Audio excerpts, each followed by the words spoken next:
There are stories in Navajo tradition that are never meant to be repeated, not even in the safety of daylight.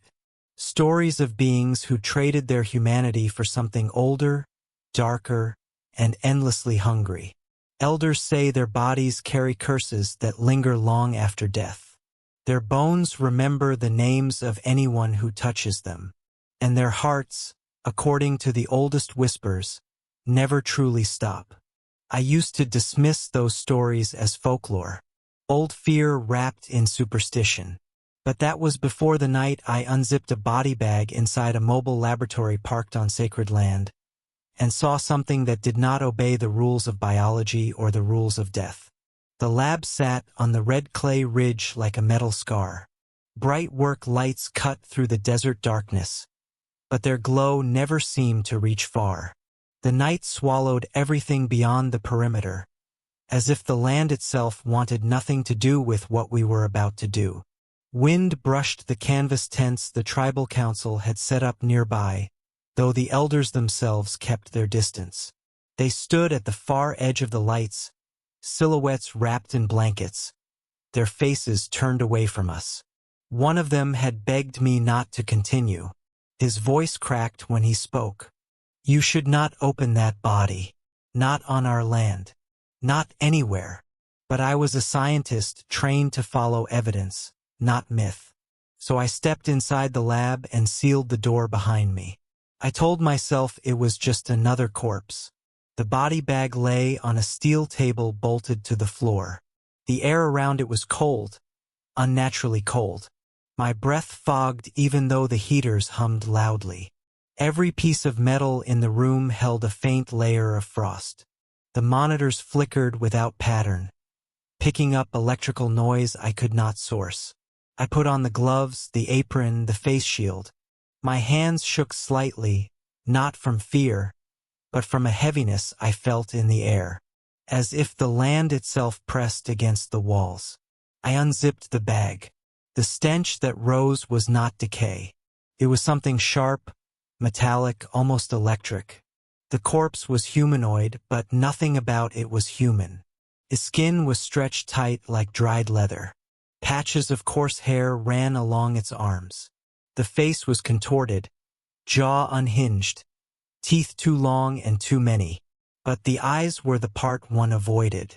The lids were closed, yet something about the shape beneath them suggested tension, like they could open at any moment. I forced myself to speak for the recorder. Subject recovered after reported attack along the canyon trail. Impact wounds inconsistent with animal or human. Beginning initial examination. Medical language helped. Created distance. I leaned closer.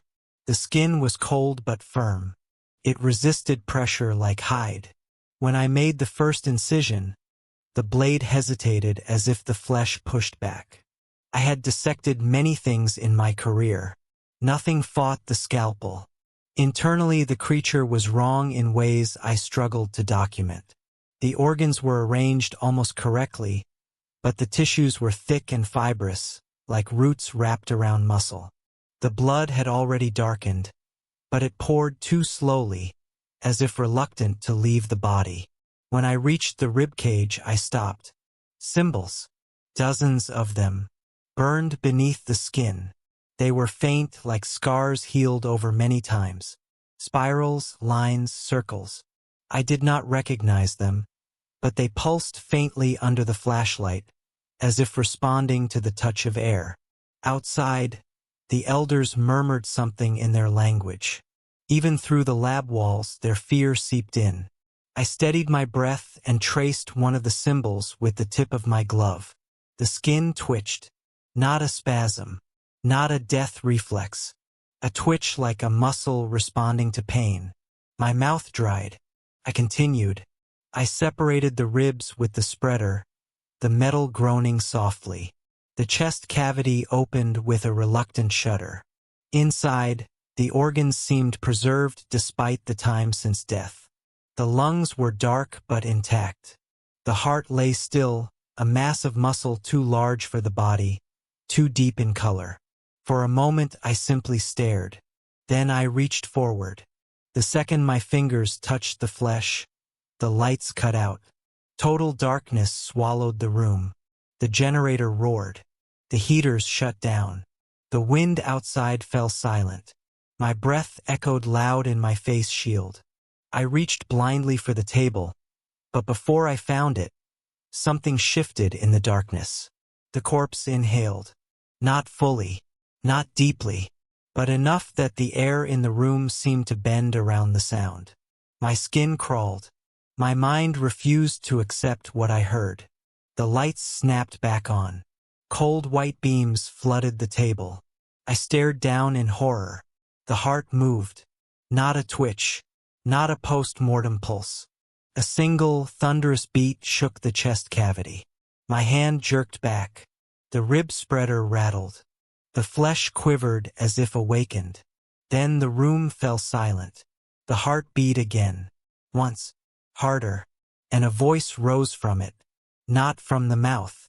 Not from the throat. From the heart itself. A whisper pressed against the inside of my skull. You are next. My vision blurred. My knees buckled. The corpse exhaled a thin breath of gray smoke that drifted upward and settled around my shoulders like dust. I stumbled away from the table, knocking over instruments. My recorder clattered to the floor. Outside, the elders began chanting, their voices rising in desperation.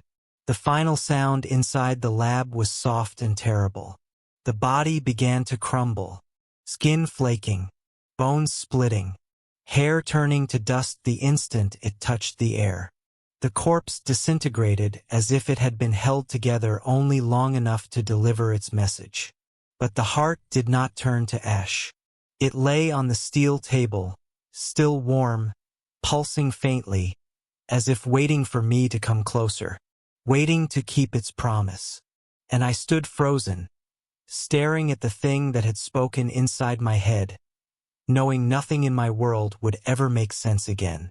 For a long moment after the corpse collapsed into ash, I could not breathe. I could not think. The world inside the mobile lab felt unreal, as if I had stepped out of time and into a place where nothing obeyed the rules I had built my life on. The body was gone, completely gone. Only a thin circle of gray surrounded the steel table, drifting with the slightest movement of air. But the heart remained.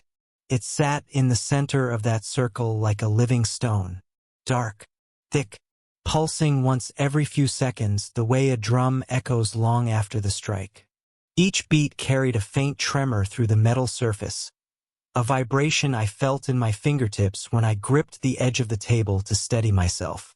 I whispered, though no one else was in the room, "That is impossible." The heart answered with another slow beat. Thump. The air shifted, as if the temperature dropped another 5 degrees. My breath fogged again, thicker than before, lingering in front of my face as if unwilling to move.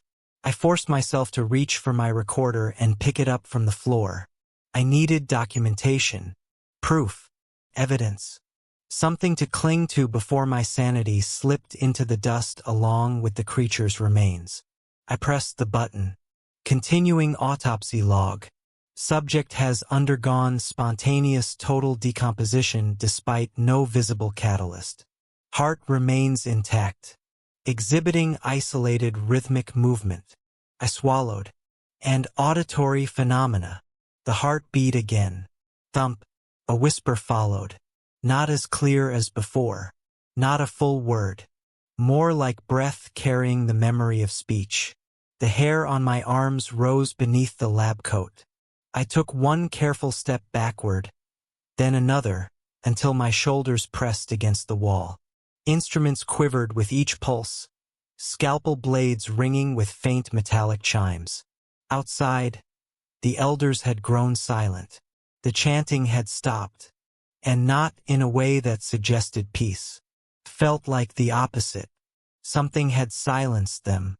I forced myself to move closer, even as every instinct screamed to flee. I needed to understand. I needed to capture data before I lost the chance. I reached for the camera to photograph the heart, but when I lifted it, the lens fogged instantly. Moisture bead along the glass, then froze. I wiped it with my sleeve. Fogged again. A low hum crawled along the lab walls. The lights flickered, dimmed, then regained strength. A symbol appeared on the far wall, burned into the metal. A spiral, identical to one of the symbols burned beneath the creature's skin. My jaw tightened. No, this is not possible. This is not chemical. This is not biological. Another beat. Thump.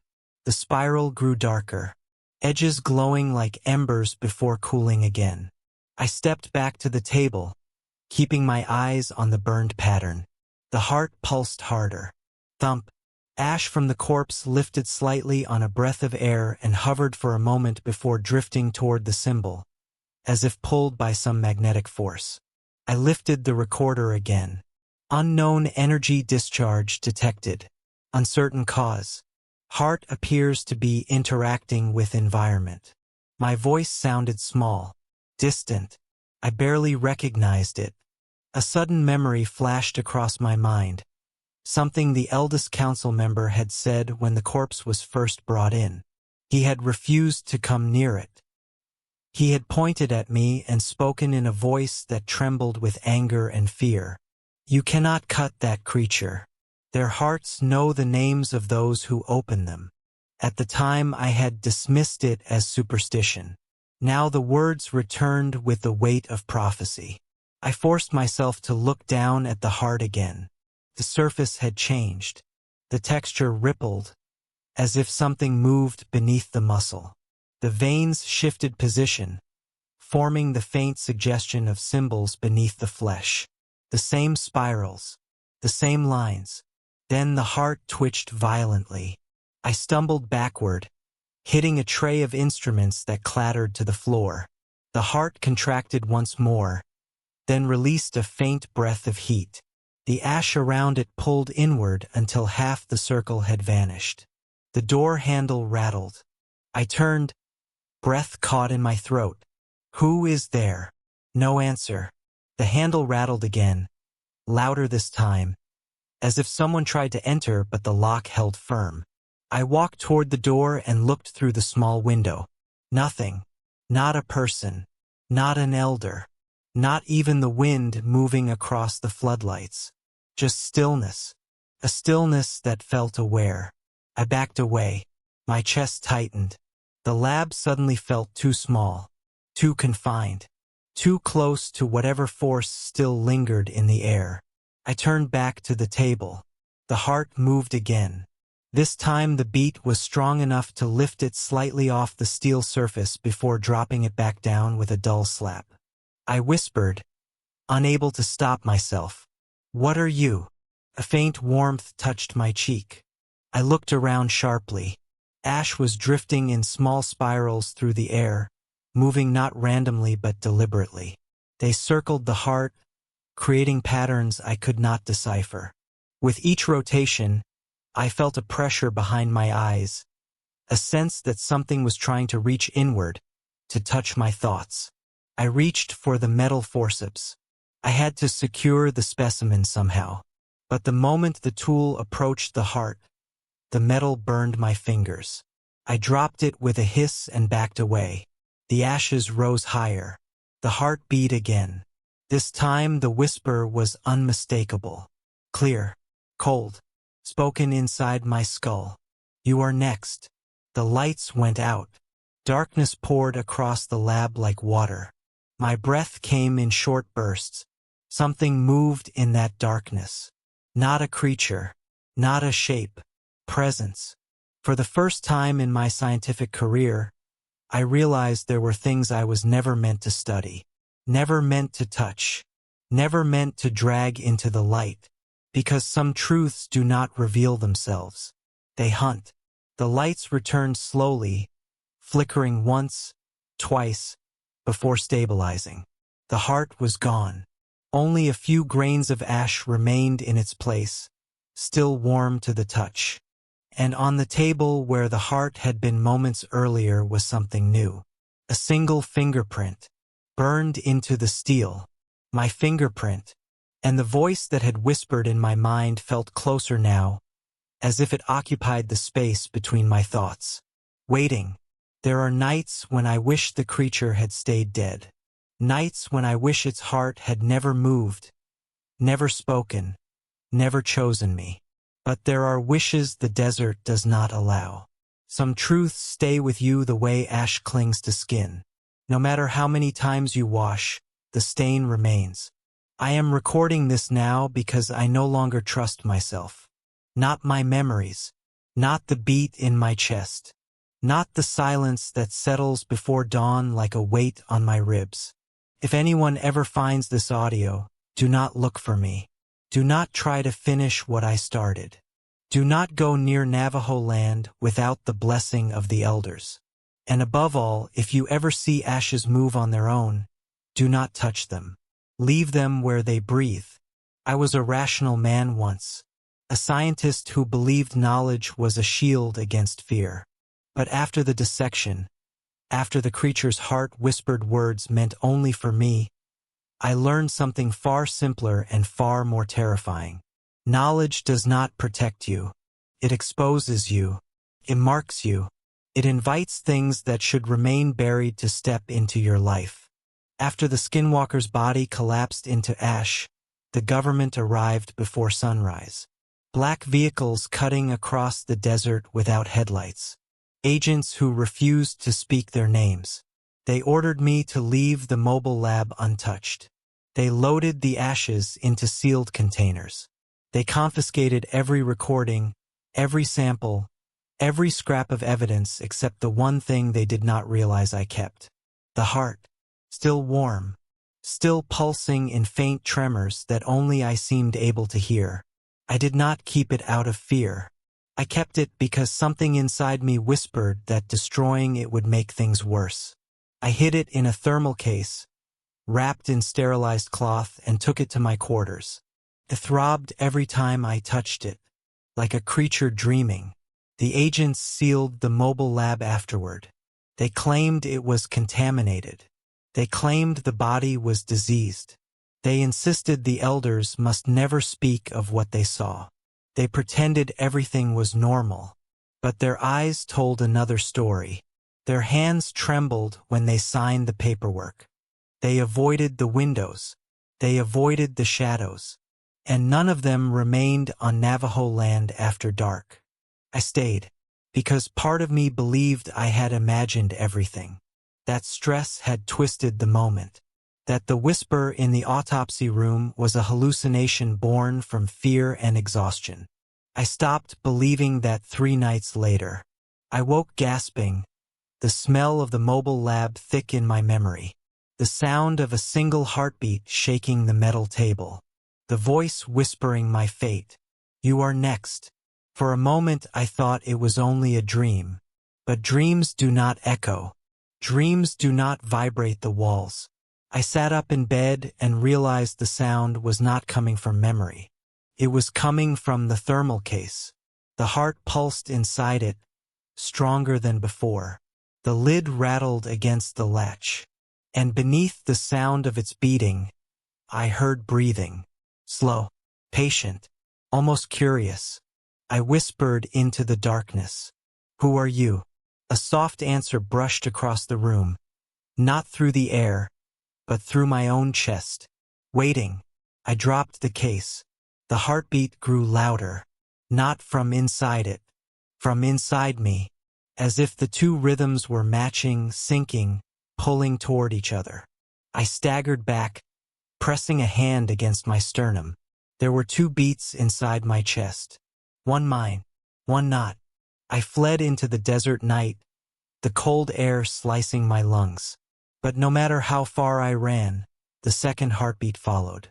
Inside me, behind me, around me, every direction at once. The elders found me at dawn, knees in the dust, palms pressed to my chest like I was trying to hold myself together. They lifted me without speaking and took me to a ceremonial shelter. They surrounded me with herbs and smoke and chanting so ancient it felt like the earth itself was listening. But even they could not stop the second beat. They only slowed it, long enough for me to breathe again, long enough for me to understand that the curse had already begun. For years I moved from town to town, always feeling watched, always hearing a second pulse beneath my own, sometimes faint, sometimes overwhelming. Footsteps followed me in motels. Shadows passed beneath my door. The whispers grew louder, more frequent. You are next. Not as a threat, as a promise. I saw the government's black vehicles again once, parked half a mile from my house. No one came to the door. They did not need to. They were waiting to see if the transformation would begin, waiting to see if I would become what I dissected, waiting to decide whether to contain me or erase me. But nothing happened, not for years, until last week. I was shaving when I saw it. A faint black mark beneath the skin of my neck. Not a bruise, not a vein. A symbol. The same symbol that appeared on the lab walls the night the body turned to ash. As if burned into me from the inside out. That is why I am recording this now. Because tonight the second heartbeat is stronger than the first. Because I feel something moving behind my ribs. Because when I looked into the mirror an hour ago, I saw my eyes flicker into something else. Something hungry. Something wrong. I hear footsteps outside my door now. Heavy. Slow. Familiar. The same footsteps I heard in the mobile lab the night the Skinwalker whispered to me. The same footsteps that have followed me across 3 states. I know what they belong to. I know who they belong to. The dead do not walk. The cursed do. I can hear it breathing outside. Waiting. Listening. As if answering its own heartbeat inside my chest. I do not know if I will become what I feared. I do not know if I will survive the night. But I know this. The Skinwalker was not warning me. It was welcoming me. You are next. Those were not words of threat. They were words of recognition. Because its heart did not stop. And now mine is becoming its own. And when the final beat comes, I will not be the one breathing through this body anymore. I can feel it now. It is here, at the door, and the heart inside my chest is no longer beating with me.